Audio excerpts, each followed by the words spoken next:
Endeleaje? Naendelea vizuri. Ndio naona umetuma kwenye grupu kipimo cha nani? Cha mimba. Nilipima mchana leo. Mzima ndo matokeo umekuta hayo? Eh. Okay. Hongera sana. Asante.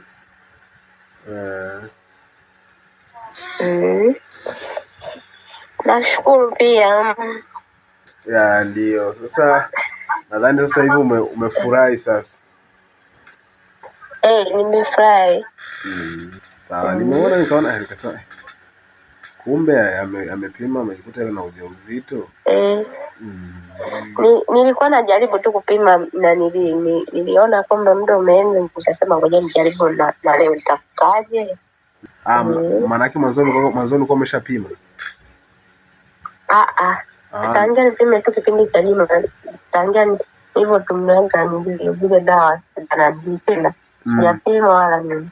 Ndio ukasema upime.